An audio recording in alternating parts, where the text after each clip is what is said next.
Hello again, नई video के साथ हाजिर हूँ। आज फ्राइडे जनवरी 31।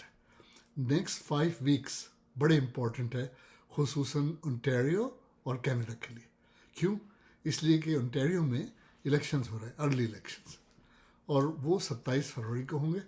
तो जो रिज़ल्ट आएगा मैं आपको बताऊंगा। एक्सपेक्टेड रिज़ल्ट क्या है मैं आपको बताऊंगा कि 9 मार्च को कौन लिबरल पार्टी ऑफ कनाडा का लीडर होगा और नेक्स्ट प्राइम मिनिस्टर होगा, और उसके प्राइम मिनिस्टर बनने से किस तरीके से हम कनाडा की इकोनॉमी सही कर सकेंगे, यानी प्लान जो भी बनेगा उसके प्लान्स।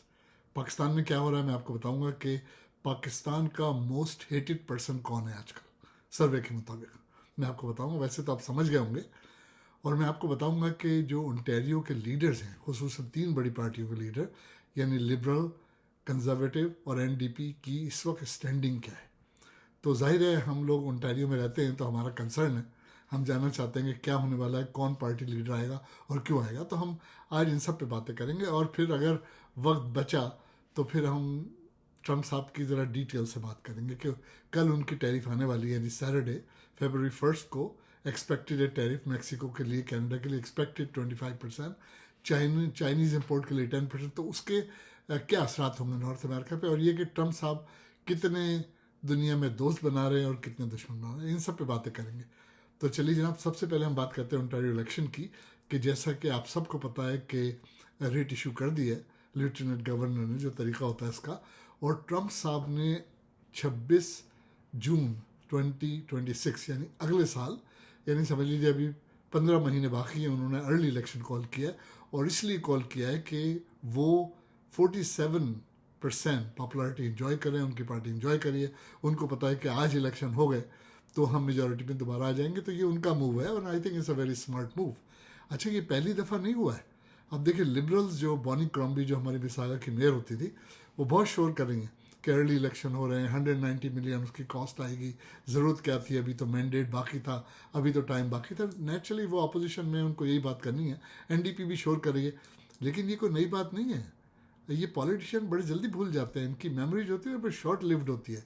कि डेविड पीटरसन होते थे एक लिबरल प्रीमियर, उन्होंने 2 साल के बाद अर्ली इलेक्शन कॉल कर लिए थे, इसलिए कि पोल्स शो कर रहे थे कि वो दोबारा मेजॉरिटी में आ जाएंगे।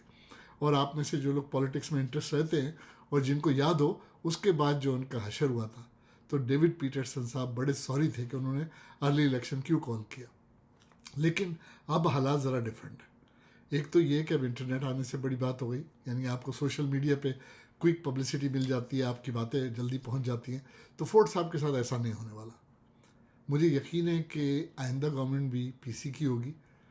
ये नहीं पता कि जितनी सीटें अभी उनके पास है उतनी वो मेंटेन कर सकेंगे कि नहीं, क्योंकि हो ये रहा है कि जब इलेक्शन कॉल की बात हुई थी, यानी अभी रेट इशू नहीं हुई थी, तो उस वक्त 21% पॉपुलरिटी थी लिबरल्स की, और 23% और 21% थी एनडीपी की। अब आज एज ऑफ टुडे लिबरल की जो है वो बढ़ गई है और वो अब 24% हो गया। हालांकि उससे कोई फ़र्क नहीं पड़ेगा, क्योंकि 47% जो कंजर्वेटिव पार्टी की है और 17% का बहुत बड़ा फ़र्क होता है, और टाइम बहुत कम है।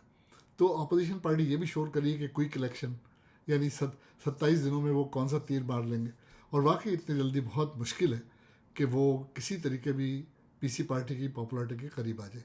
तो अब मैं समझता हूँ कि अगर जितने भी पॉलिटिकल पंडित हैं या जिनको थोड़ी बहुत सूझबूझ है पॉलिटिक्स के, वो बड़े अच्छे से अंदाज़ा कर सकते हैं कि अनलेस के कोई ड्रास्टिक चेंज आए मुल्क में और प्रोविंस में, पीसी पार्टी जीत जाएगी। सिंपल मेजॉरिटी होगी या क्लियर मेजॉरिटी होगी ये नहीं कह सकते, क्योंकि इस हार्ड टू से। बहुत से लोग नाराज़ भी हैं पीसी पार्टी से, क्योंकि फोर्ड साहब ने जो जो वादे किए थे उन्होंने नहीं किए पूरे। तो उसकी भी बात हो रही है, और पर्टिकुलरली हेल्थ सिस्टम जो है वो बड़ा, हेल्थ सिस्टम बहुत ख़राब हो रहा है ओंटारियो का। मैंने पहले भी आपको एक बार बताया था कि जब मैं जॉन टोरी साहब के बहुत करीब था और वो हमारे लीडर थे पीसी पार्टी के, तो मैंने उनको एक प्लान दिया था, क्योंकि मैं मिसागा ब्रैम्पटन साउथ में उनका अप्रूव्ड कैंडिडेट था और बहुत ही क्लोज था। तो मैंने उनको एडवाइस किया था कि हम किस तरीके से हेल्थ सिस्टम को फिक्स कर सकते हैं और किस तरीके से हम नया रेवेन्यू जनरेट कर सकते हैं हेल्थ सिस्टम में पंप करने के लिए। खैर अनफॉर्चुनेटली उन्होंने एक रॉन्ग मूव लिया कि उन्होंने कह दिया था कि मैं फेथ ग्रुप के स्कूलों को फंडिंग करूंगा, और उसकी वजह से पॉपुलरिटी डाउन हुई, वो भी हार गए, पार्टी हार गई, हुकूमत नहीं बनी। अगर हुकूमत बन जाती तो मेरा भी उसमें रोल होता, लेकिन खैर मैं अभी भी जॉन टोरी साहब को बहुत पसंद करता हूँ, मेरे बड़े क्लोज फ्रेंड्स हैं, और कभी आपको मिले तो आप उनसे पूछिएगा कि हमारी कितनी क्लोज फ्रेंडशिप थी। तो एनीवे, तो ये मैं आपको बताया था ओंटारियो इलेक्शन का। तो ये सो फार ओंटारियो इलेक्शन की पोलिंग हो रही है अब तक कि क्या हुआ क्या नहीं होगा। अच्छा, प्लान अगर आप देखें तो फोर्ड साहब जो हैं, जिस किस्म की वो बातें कर रहे हैं, सबसे ज़्यादा वो यूज़ कर रहे हैं जो ट्रंप की आने वाली टैरिफ है उसके बारे में डरा रहे हैं, और वो ये कह रहे हैं कि मैं सही लीडर हूँ जो उसको हैंडल कर सकता है। जबकि बॉनी क्रॉम्बी बड़ी अक्लमंदी की बातें कर रही हैं, वो हेल्थ केयर की बात कर रहे हैं। लेकिन प्रॉब्लम ये है कि बॉनी क्रॉम्बी 3 टर्म जीती मिसिसागा में, लेकिन उन्होंने कोई भी काबिल फ़ख्र कारनामा अंजाम नहीं दिया कि जिस पे हम सब कह सकें कि भाई बॉनी क्रॉम्बी जब मेयर थी तो उन्होंने ये किया था। लोग तो ये देखते हैं ना। अब वो ओंटारियो के लीडर हैं, good luck to her, she is a good girl. और मैंने आपसे पहले ही बताया था कि जब बॉनी क्रॉम्बी पॉलिटिक्स में आई थी तो सबसे पहले बॉब डिलानी उनको लेकर मेरे पास आए थे। मैं उस वक्त रेट पेयर प्रेसिडेंट था स्ट्रीट्सविल का, और वहीं से वो लड़ना चाहती थी एमपी के लिए। फिर बाद में हम अच्छे फ्रेंड भी रहे और फिर राइवल भी रहे। मैंने इलेक्शन लड़ा 2016 में उनके खिलाफ मेयर ऑफ मिसिसागा का, लेकिन we are still friends, I still like her. लेकिन उनको बहुत मेहनत करनी पड़ेगी अगर उनको मेंटेन करना है। रह गई एनडीपी, तो एनडीपी के बारे में कुछ नहीं कह सकते कि वो ऑफिशियल पार्टी रहेगी भी कि नहीं, क्योंकि ओंटारियो में ऑफिशियल पार्टी रहने के लिए कम से कम 8 सीटें आपको चाहिए। तो अब जिस किस्म की उनकी पॉपुलैरिटी है, गुड लक टू हिम, कुछ कह नहीं सकते क्या होने वाला है क्या नहीं होने वाला है। अच्छा, जो एनडीपी है वो एक दफ़ा लक्ट आउट हो गई थी जब उनका लीडर बॉब रे था। लोगों को लिबरल पे भी गुस्सा था, कंजर्वेटिव पे गुस्सा था, तो उन्होंने गुस्से का वोट दे के एनडीपी को कनाडा की ओंटारियो की हिस्ट्री में पहली बार हुकूमत सौंपी थी। और बॉब रे साहब जो अभी तक अराउंड हैं, वो अब लिबरल हो गए। वो उन्होंने सोचा कि एनडीपी की पहली दफ़ा गवर्नमेंट आई है तो उन्होंने खूब इंजॉय किया। 4 साल की टर्म होती है, उन्होंने 4.5 साल खींचे, और वो खींचते रहे आखिर तक। उनको पता था एनडीपी को दोबारा तो आना नहीं है। लेकिन जो बॉब रे साहब कारनामे करके गए थे एनडीपी के, रे डेज अगर आपको याद हो तो एनडीपी तो मैं नहीं समझता हमारे लाइफ टाइम में दोबारा कभी ओंटारियो में हुकूमत बना सकेगी। और प्रोविंस में बनाती है, मैं नहीं समझता, और ना ही उनके फेडरल लीडर कोई ऐसी परफॉर्मेंस करें जिससे उनको हेल्प मिले। तो ये तो बात हमने कर ली प्रोविंशियल इलेक्शन। अब कनाडा में 9 मार्च बड़ा इंपॉर्टेंट है, क्योंकि उस दिन लिबरल पार्टी नया लीडर और नया प्राइम मिनिस्टर चुनेगी। नया प्राइम मिनिस्टर इसलिए कि जो भी लीडर बनेगा 9 मार्च को, वो ट्रूडो साहब को रिप्लेस करेगा जब तक के इलेक्शन नहीं होते। तो थोड़े वक्त के लिए हमारे पास एक नया प्राइम मिनिस्टर होगा।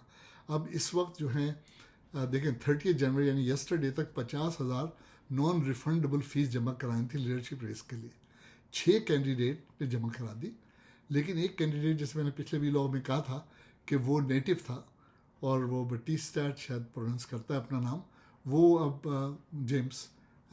जेमी वो बैकआउट हो गया और वो कार्नी साहब को सपोर्ट कर रहा है। और उसको तो हो जाना था, जाहिर है आप नीचे से उठ के प्राइम मिनिस्टर नहीं बन सकते। लीडर बनने के लिए, प्राइम मिनिस्टर बनने के लिए आपको अपने क्रेडेंशियल शो करने पड़ते हैं, आपको प्रूव करना पड़ता है लोगों को कि मैं इस काबिल हूँ कि प्राइम मिनिस्टर बनूँ। मेरे नज़दीक अब जैसे रूबी ढाला खड़ी हो गई, अब वो इसे जोक सब मजाक उड़ा रहे हैं सोशल मीडिया पे उनका, लेकिन मेरा ख्याल है उनका आइडिया ये है कि भाई मैं हेट में अपना नाम डाल दूँ ताकि हिस्ट्री में आ जाए कि मैंने प्राइम मिनिस्टर के लिए कोशिश की थी। बहरहाल good luck to her, she is my friend. वो और तरीके से भी दोस्त है, उनका फिल्मी रुझान भी है, उसकी वजह से भी हमारी दोस्ती है।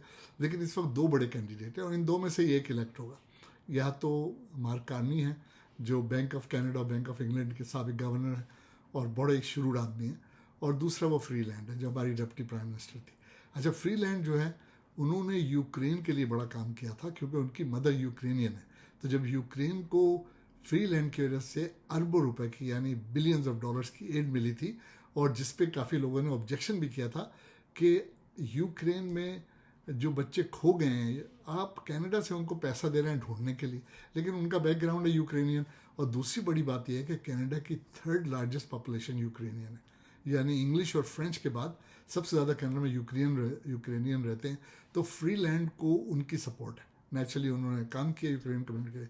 अदर देन दैट मैं समझता हूँ मार्क कार्नी ने क्या किया था, जब 2008 में इनका अपॉइंटमेंट किया था, वो कंजर्वेटिव लीडर ने किया था हार्पर साहब ने, तो उन्होंने उस वक्त इंटरेस्ट रेट इमीडिएटली कम किया था जबकि दुनिया में डिजास्टर आया हुआ था, और उन्होंने इकॉनमी को सहारा दिया। तो लोग भूले नहीं हैं उनके कारनामे। प्लस वो अब भी यही कह रहे हैं कि मैं दोबारा इकॉनमी को फिक्स कर सकता हूँ। और ट्रूडो साहब, जस्टिन ट्रूडो साहब की दिल्ली ख्वाहिश थी कि किसी तरीके से मार्क कार्नी उनके साथ यानी कैबिनेट में काम करे, लेकिन मार्क कार्नी ने कभी किसी पब्लिक ऑफिस के लिए इलेक्शन नहीं लड़ा। वो तो बाहर से आ रहे हैं ना, पॉलिटिशियन है नहीं, लेकिन मुझे यकीन है कि वही नेक्स्ट लीडर बनेंगे, और वो बने तो कनाडा की इकोनॉमी को वो फिक्स कर सकते हैं। अब क्विकली अगर पाकिस्तान की बात करें तो इमरान खान साहब ने सुप्रीम कोर्ट के चीफ जस्टिस याया अफरीदी को ख़त लिखा है, और जो आईनी बेंच बनी है बोगस, अमीनुद्दीन खान जस्टिस जो हैं, जो खुसूसी चमचे हैं, उनको ख़त लिखा है, और उसमें उन्होंने बताया कि किस तरीके से पाकिस्तान के अंदर जो हुकूक पामाल किए जा रहे हैं, और उनको कायदम का, इमरान खान साहब को कायदम का पाकिस्तान वापस चाहिए, तो उसकी वो कोशिश करें। दूसरी तरफ यूनाइटेड नेशन ने और यूरोपियन यूनियन ने अपना नुमाइंदा भेजा था पाकिस्तान में इंसानी हुकूक की स्टडी करने। एक हफ्ते के बाद वो वापस चले गए, और अब मिड ईयर यानी जून जुलाई में यूरोपियन यूनियन पाकिस्तान सवाल करेगी कि आप बताइए कि आपके यहाँ पामाल हो रहे हैं हुकूक, बुनियादी हुकूक, या नहीं हो रहे हैं। अगर ह्यूमन राइट्स पामाल हो रहे हैं तो पाकिस्तान ट्रबल में आ जाएगा। अब तक के लिए इतना ही। अब टैरिफ आने के बाद ट्रंप की मैं अपडेट करूँगा आपको।